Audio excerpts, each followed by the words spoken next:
Alright, second round of the video, because I just recorded this video, and when I put it in the stand, the video stops. For some reason, this phone doesn't like to be put in the stand, and it stops. It's a new phone, a brand new phone, and it is good for videos, but still figuring out the what triggers it to turn off when I move it. Anyways, today we are doing a knob removal on a Smith Corona machine, the Silent Supers, the Supers, anything in the 5 series, even the 4 series. This is basically the same exact. The gentleman in Canada ordered a set of new knobs for his machine, and this is just a tutorial video on how to take them off and remove them and reinstall them for him. But I figured I'd put it up for everybody, just in case somebody else needs the information to do the same task. And it's pretty simple for the most part. This side is super easy to take off. This knob is a little bit more involved, but it just takes regular hand tools, and once you know the procedure, you're not going to run into any issues there. First thing you do is flip this back, and then you pull this knob out. That's the variable that will unlock the Platen from this end. And then on the Silents and the Silent Supers, you'll have a little lever right here, and you'll lift out your Platen. And that's how you take a Platen out of a Smith Corona. If yours doesn't have this little lever right here, which most of the newer ones do, you'll have to remove this cover on the side, and then there'll be like a 1/4-inch nut with a little gate that flaps open. And once you loosen up that nut, you can lift that gate out, and it'll just pop out just the same as it did right here. So I'm gonna put you in the stand, and hopefully my camera doesn't turn off, and I'll watch the timer. All right, we're still going. Good. I'm not gonna touch you, camera. Just keep doing your thing. So on this side of the Platen, it's super easy because it's just one screw. You take one screw out, and then you'll have this collar, and then on the other side of the collar, you'll have a wavy washer. So it goes wavy washer, collar, knob, and that's all it is for this. And once you take this knob off, you're just left with the knob, like so. So there's nothing magical there. You'll just have to make sure you don't lose these pieces that are in between here, and make sure they go on back in the correct way if you do take them off for some reason, which you don't have to, but you should if you're sending your Platen into JJ Short to get recovered. It's a good idea to kind of remove all the loose stuff like that, the knobs, and these little collar pieces, even this little variable thing, but we'll go into that in another time. Just things that can get lost or damaged in transit, and you don't want JJ to have to deal with that. Yeah. Anyways, to this side, let me see if I can zoom in without turning the camera off. Can I do that at least? Yes. This left side, you have the knob right here, and then there's a little jam nut behind it. You don't have to worry about the jam nut right now, but what you're going to need to do is hold on to the shaft of this post. You see right here, this post with the ball where it's connected to this whole knob situation. You're going to want to grab on to this shaft part. Don't grab onto the ball. Grab onto the shaft part with a pair of pliers, and go ahead and try to twist this knob off. Just the very, get you a better camera. Go ahead and unscrew this knob on the end.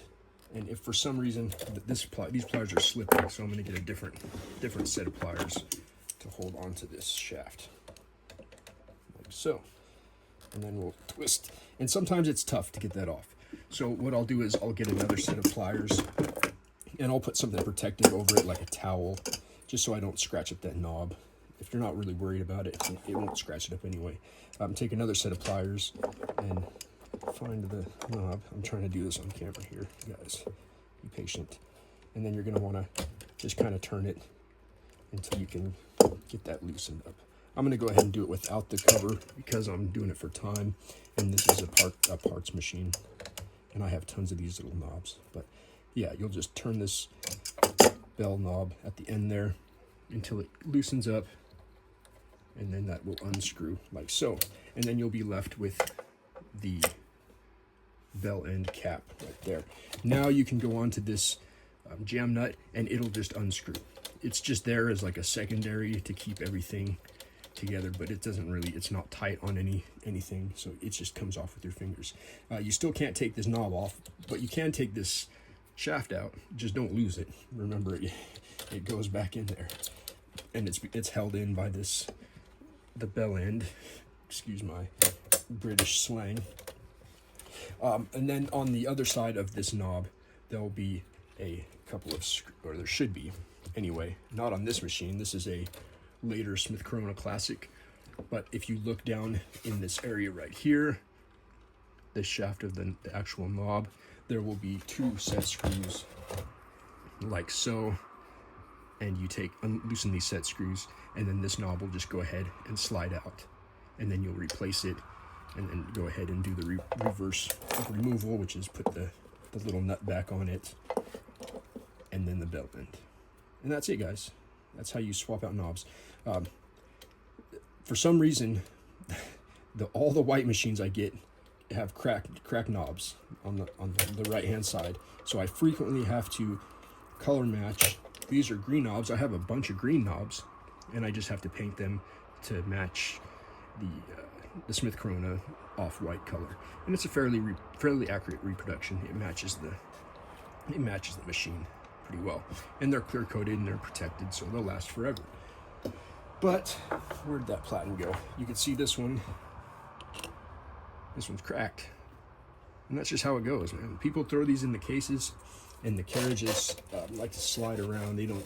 There's the lock on the side here. People don't lock them down, or when they wrap the typewriter, they don't wrap the carriages with plastic wrap, and then all it takes is one little twist of the box, and your knob is shattered. And the same goes for Hermes machines. When you're shipping a typewriter, the most important thing to remember is to secure the carriage with plastic wrap. Lock down the carriage, release levers with plastic wrap or a rubber band, or however you'd like to open it up, and then go ahead and secure that carriage down, because almost everything else can be survivable. You can deal with chips and nicks and little bends here and there, but if the carriage is messed up and the escapement is messed up, that's the heart and brain of your machine. You're really going to need to make sure that this carriage is secure. You can basically throw it in the box without bubble wrap inside the case, as long as this carriage is released and secured. So you don't need 50 layers of bubble wrap and 6 double boxes.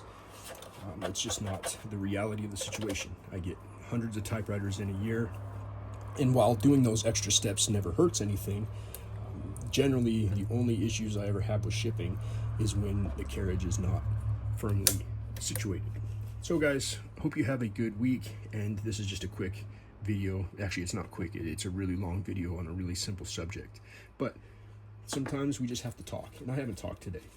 So thanks, guys. Talk to you later. Stay tuned. I got a bunch of cool machines coming. Some German machines that are unique and rare. Yes, yes, yes. Talk to you later.